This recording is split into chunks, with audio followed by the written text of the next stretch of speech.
Bismillahirrahmanirrahim. Assalamualaikum warahmatullahi wabarakatuh. Alhamdulillah. Allahumma salli wa sallim ala sayyidina Muhammadin bil lisani jami'ati fi hawdatil wasi'ah. Salatan tamuddu biha jismi min jismihi wa qalbi min qalbihi wa ruhi min ruhihi wa sirri min sirrihi wa ilmi min ilmihi wa amali min amalihi wa khuluqi min khuluqihi wa wijhati min wijhatihi wa niyati min niyatihi wa qasdi min qasdihi wa ta'udu barakatuha alayya wa ala awladi wa ala ashabi wa ala ahli asri ya nur ya nur ya nur ija'alni nuran biyaqin nur. Sahabatku dimanapun kalian berada, semoga kalian selalu dalam keadaan sehat walafiat. Yang sedang sakit semoga cepat sembuh dari penyakitnya dan segala hajat-hajatnya Allah kabulkan. Mari sahabatku kita dengarkan di mana Bapak Presiden Prabowo setelah dilantik berpidato perdana beliau, bahwasanya beliau adalah selalu berpihak kepada rakyatnya. Selamat menyaksikan. Bismillahirrahmanirrahim. Assalamualaikum warahmatullahi wabarakatuh. Salam sejahtera untuk kita sekalian. Shalom, Om Swastiastu, Namo Buddhaya, salam kebajikan, Rahayu Rahayu. Yang saya muliakan seluruh duta besar serta perwakilan negara-negara sahabat. On behalf of the people of Indonesia, I would like to thank you for your distinguished presence. You honor us by coming all the way in the midst of your very busy schedule to grace us with your presence in our moment of constitutional sovereignty. Saudara-saudara sekalian, beberapa saat yang lalu di hadapan majelis yang terhormat ini,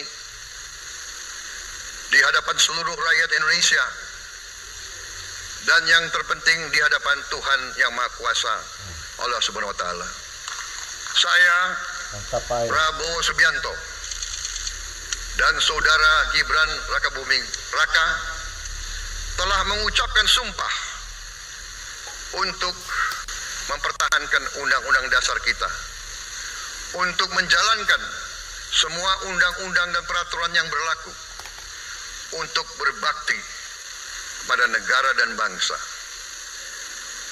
Sumpah tersebut akan kami jalankan dengan sebaik-baiknya. Amin. Dengan penuh rasa tanggung jawab dan dengan semua kekuatan yang ada pada jiwa dan raga kami. Kami akan menjalankan kepemimpinan pemerintah Republik Indonesia, kepemimpinan negara dan bangsa Indonesia dengan tulus, dengan mengutamakan kepentingan seluruh rakyat Indonesia, termasuk mereka-mereka yang tidak memilih kami. Kami akan mengutamakan kepentingan bangsa Indonesia, kepentingan rakyat Indonesia di atas segala kepentingan, di atas segala golongan, apalagi kepentingan pribadi kami. Saudara-saudara sekalian, tantangan, rintangan, hambatan, dan ancaman yang dihadapi oleh bangsa Indonesia di tengah dinamika dan pergolatan dunia tidak ringan. Saudara-saudara sekalian, kita faham, kita mengerti bahwa karunia yang diberikan oleh Yang Maha Kuasa kepada kita sungguh sangat besar dan sungguh sangat beragam. Kita memiliki luas wilayah daratan dan lautan yang sangat besar. Kita memiliki kekayaan alam yang sangat besar. Kita mengerti bahwa sumber alam ini terdiri dari sumber-sumber alam yang sangat penting untuk kehidupan manusia di abad ke-21 dan seterusnya. Namun, di tengah segala karunia tersebut, di tengah segala kelebihan yang kita miliki, yang memang membuat kita harus menghadapi masa depan dengan optimis. Tetapi kita pun harus berani untuk melihat hambatan, tantangan, rintangan, ancaman, dan kesulitan yang ada di hadapan kita. Saya selalu mengajak saudara-saudaraku sebangsa dan setanah air untuk menjadi bangsa yang berani, bangsa yang tidak takut tantangan, bangsa yang tidak takut rintangan, bangsa yang tidak takut ancaman. Saudara-saudara sekalian, sesungguhnya sejarah kita adalah sejarah dengan penuh kepahlawanan, penuh pengorbanan, penuh keberanian. Tidak hanya pemimpin-pemimpin, tapi keberanian rakyat kita menghadapi segala tantangan, bahkan invasi dari bangsa lain.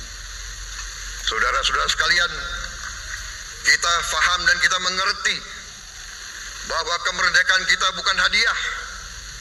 Kemerdekaan kita dapat dengan pengorbanan yang sangat besar.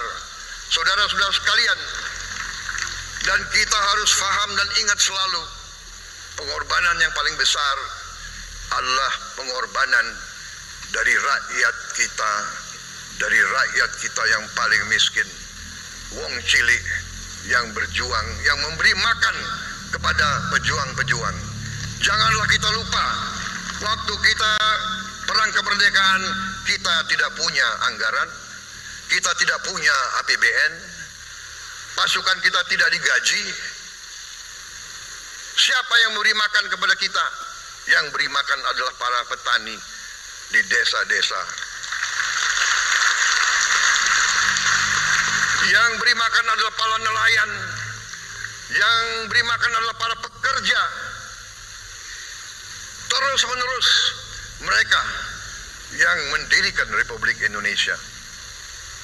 Sekarang saya mengajak saudara-saudara, terutama unsur pimpinan dari semua kalangan, dari kalangan cendekiawan, dari kalangan ulama, dari kalangan pengusaha, dari kalangan pemimpin politik, dari kalangan pemuda dan mahasiswa.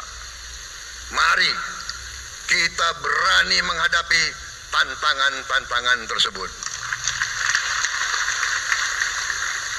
Saudara-saudara sekalian, tantangan yang besar yang kita hadapi ada yang berasal dari luar kita. Tapi harus kita akui, harus kita berani mengakui, banyak tantangan, banyak kesulitan, banyak rintangan yang berasal dari diri kita sendiri. Ada tantangan-tantangan, kesulitan-kesulitan yang terjadi karena kita kurang waspada. Karena kadang-kadang kita tidak handal dan tidak piawai dalam mengurus kekayaan kita sendiri. Saudara-saudara sekalian, marilah kita berani mawas diri. Marilah kita berani menatap wajah kita sendiri. Dan mari kita berani memperbaiki diri kita sendiri. Marilah kita berani mengoreksi diri kita sendiri. Saudara-saudara sekalian, kita harus menghadapi kenyataan bahwa masih terlalu banyak kebocoran, penyelewengan, korupsi di negara kita. Ini adalah yang membahayakan masa depan kita dan masa depan anak-anak kita dan cucu-cucu kita. Kita harus berani mengakui terlalu banyak kebocoran-kebocoran dari anggaran kita, penyimpangan-penyimpangan, kolusi di antara para pejabat politik, pejabat pemerintah di semua tingkatan dengan pengusaha-pengusaha yang nakal, pengusaha-pengusaha yang tidak patriotik. Janganlah kita takut untuk melihat realita ini. Kita masih melihat sebagian saudara-saudara kita yang belum menikmati hasil kemerdekaan. Terlalu banyak saudara-saudara kita yang berada di bawah garis kemiskinan. Terlalu banyak anak-anak kita yang berangkat sekolah tidak makan pagi. Terlalu banyak anak-anak kita yang tidak punya pakaian untuk berangkat sekolah. Saudara-saudara sekalian, kita sebagai pemimpin politik, jangan kita terlalu senang melihat angka-angka statistik yang membuat kita terlalu cepat gembira, terlalu cepat puas, padahal kita belum melihat gambaran sepenuhnya. Kita merasa bangga bahwa kita diterima di kalangan G20. Kita merasa bangga bahwa kita disebut ekonomi ke-16 terbesar di dunia. Tapi apakah kita sungguh-sungguh paham? Apa kita sungguh-sungguh melihat gambaran yang utuh dari keadaan kita? Apakah kita sadar bahwa kemiskinan di Indonesia masih terlalu besar? Apakah kita sadar bahwa rakyat kita dan anak-anak kita banyak yang kurang gizi? Banyak rakyat kita yang tidak dapat pekerjaan yang baik.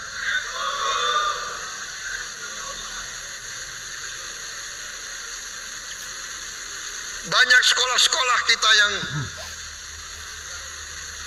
tidak terurus. Saudara-saudara sekalian, kita harus berani melihat ini semua, dan kita harus berani menyelesaikan masalah ini semua.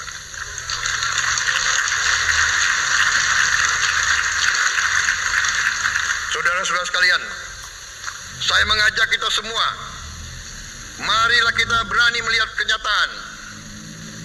Kita boleh bangga dengan prestasi kita, tapi marilah kita jangan tertegun, jangan terlalu cepat puas, jangan terlalu cepat gembira dengan menutup mata dan hati kita terhadap tantangan-tantangan dan penderitaan saudara-saudara kita.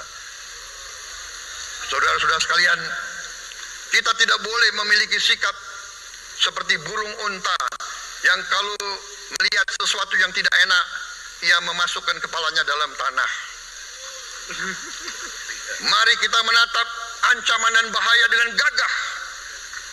Marilah kita menghadapi kesulitan dengan berani.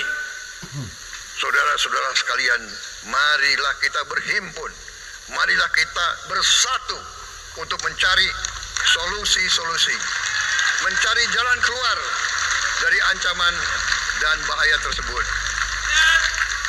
Saudara-saudara sekalian, saya telah mencanangkan bahwa Indonesia harus segera swasembada pangan dalam waktu yang sesingkat-singkatnya. Kita tidak boleh tergantung sumber makanan dari luar. Dalam krisis, dalam keadaan genting, tidak ada yang akan mengizinkan barang-barang mereka untuk kita beli. Karena itu, tidak ada jalan lain. Dalam waktu yang sesingkat-singkatnya, kita harus mencapai ketahanan pangan.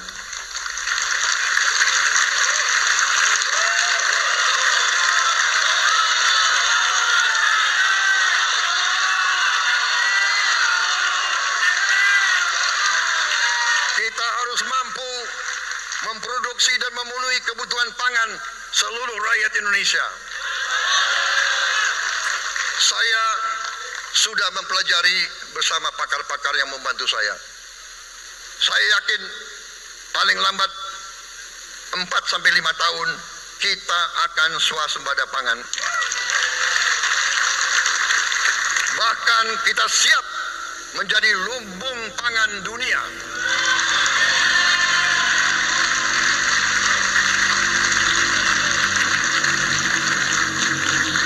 Saudara-saudara sekalian,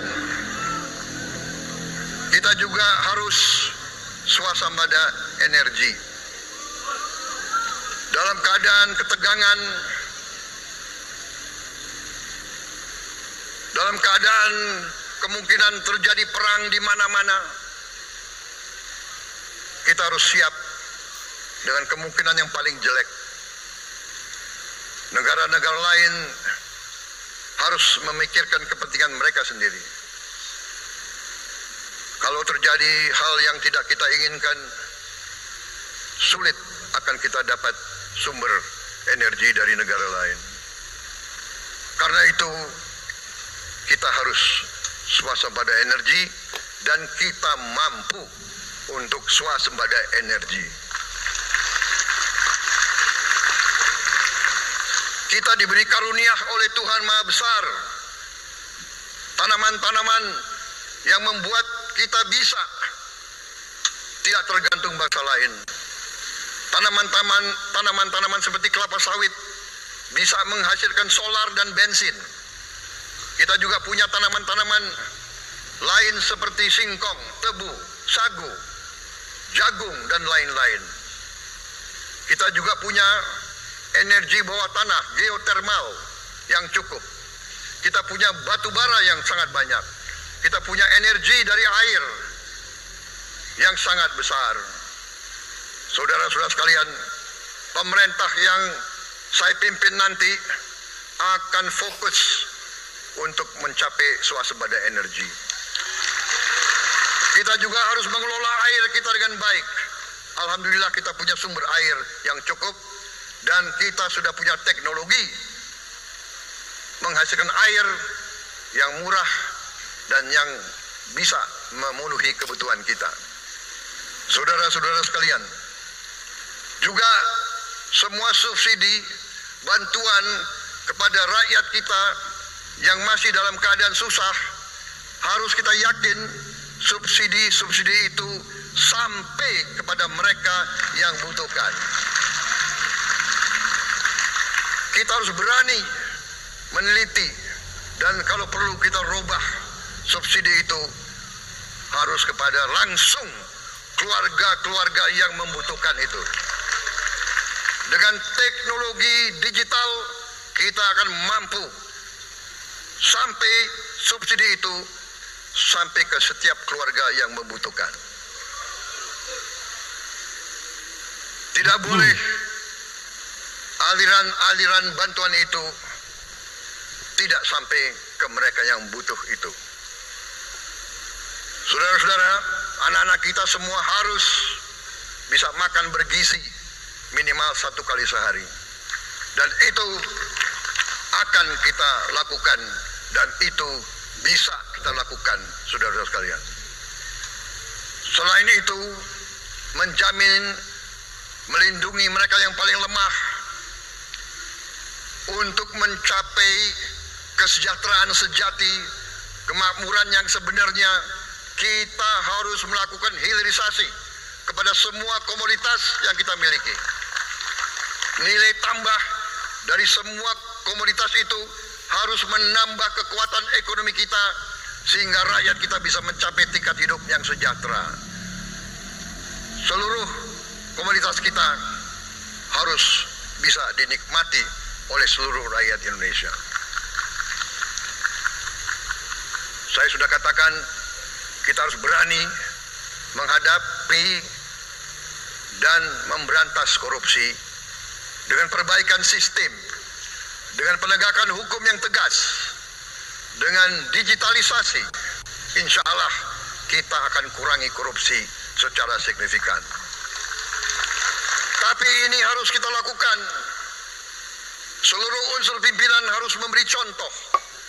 Ingarso sing tulodo.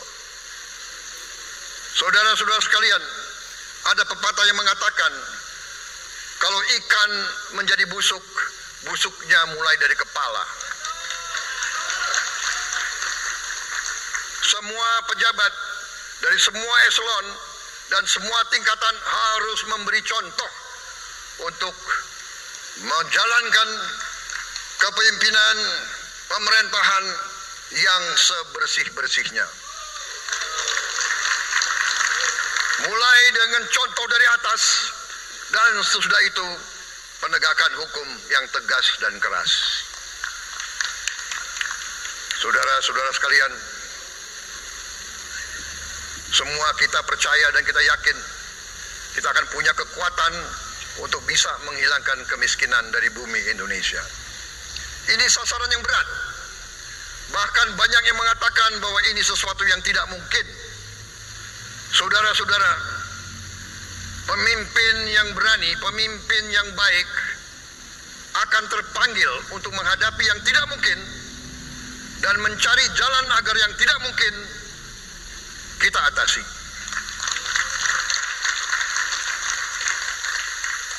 Bangsa yang berani adalah bangsa yang bisa bikin yang tidak mungkin menjadi mungkin. Saudara-saudara, di tengah itu cita-cita yang begitu besar, yang begitu kita idam-idamkan, kita perlu suasana kebersamaan. Kita perlu suasana persatuan. Kita perlu kolaborasi kerjasama, bukan cekcok yang berkepanjangan.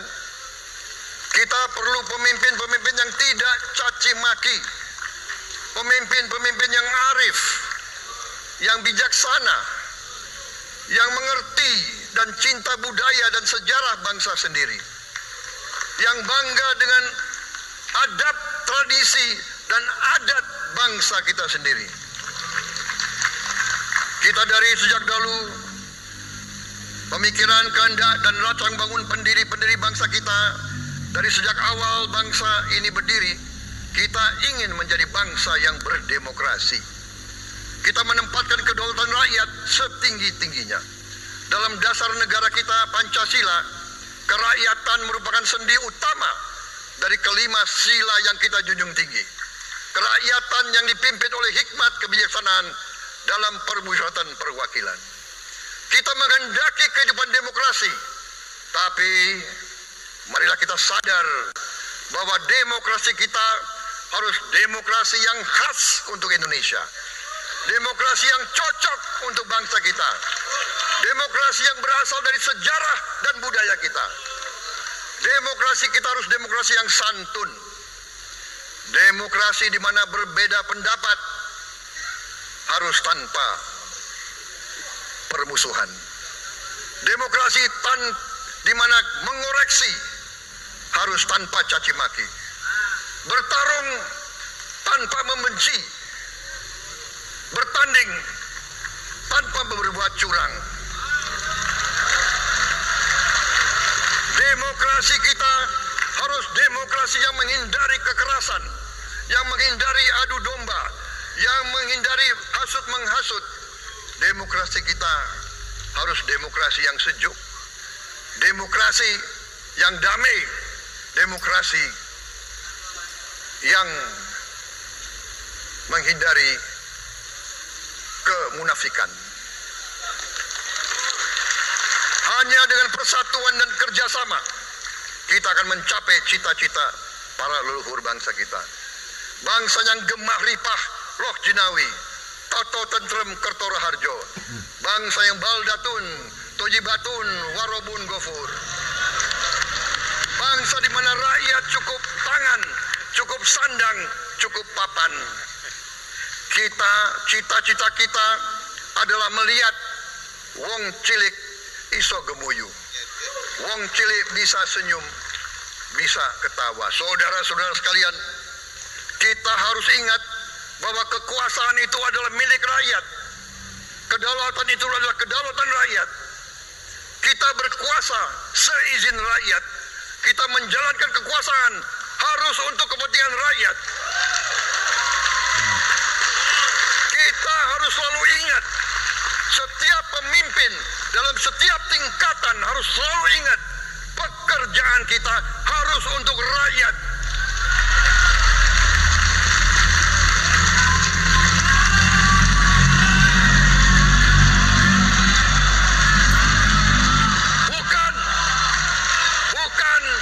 Bukan kita bekerja untuk diri kita sendiri. Bukan kita bekerja untuk kerabat kita. Bukan kita bekerja untuk pemimpin-pemimpin kita. Pemimpin yang harus bekerja untuk rakyat.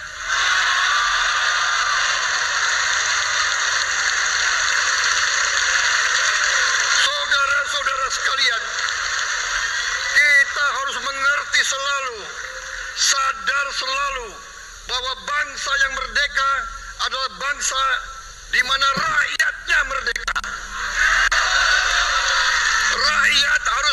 bebas dari ketakutan, bebas dari kemiskinan, bebas dari kelaparan, bebas dari kebodohan, bebas dari penindasan, bebas dari penderitaan.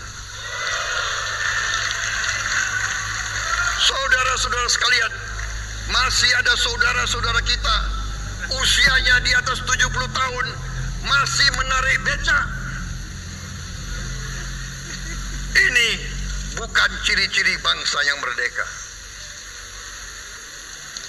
Hanya kalau kita bisa wujudkan itu, kalau kita bisa wujudkan keadaan di mana rakyat kita sungguh-sungguh merasa dan menikmati kemerdekaan, baru boleh kita sungguh-sungguh puas dan bangga dengan prestasi Indonesia merdeka. Sebelum itu, marilah kita kerja keras. Marilah kita berjuang tanpa menyerah. Mari kita menghimpun dan menjaga semua kekayaan kita. Jangan mau kekayaan kita diambil murah oleh pihak-pihak lain.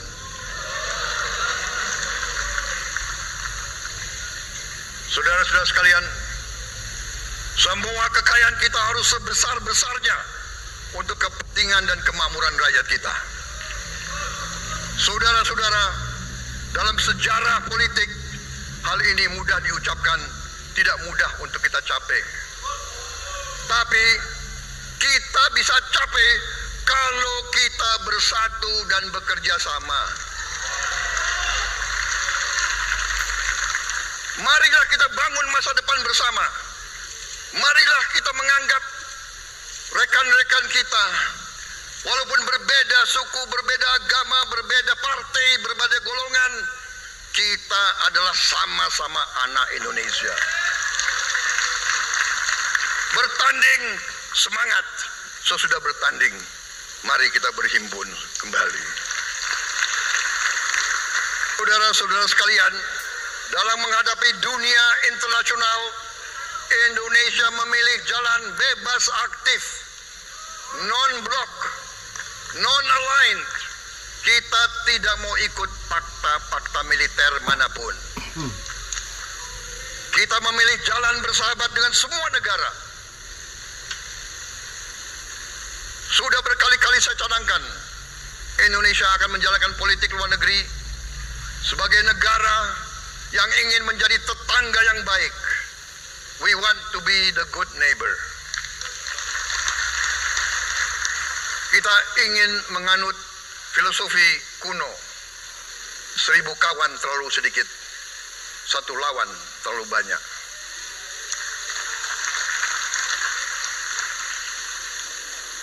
Saudara-saudara sekalian, dengan demikian kita ingin menjadi sahabat semua negara. Tapi kita punya prinsip. Prinsip kita adalah prinsip anti penjajahan. Karena kita pernah mengalami penjajahan, kita anti penindasan. Karena kita pernah ditindas, kita anti rasialisme, kita anti apartheid. Karena kita pernah mengalami apartheid. Waktu kita dijajah, kita bahkan kita digolongkan lebih rendah dari anjing. Banyak prasasti dan marmer, banyak papan-papan di mana disebut Honden and Inlander Verboden. Saya masih lihat prasasti di kolam renang Manggarai tahun 78, Honden and Inlander Verboden. Saudara-saudara, karena itu kita punya prinsip, kita harus solider, kita harus membela rakyat-rakyat yang tertindas di dunia ini. Karena itu kita mendukung kemerdekaan rakyat Palestina. Terima kasih Pak.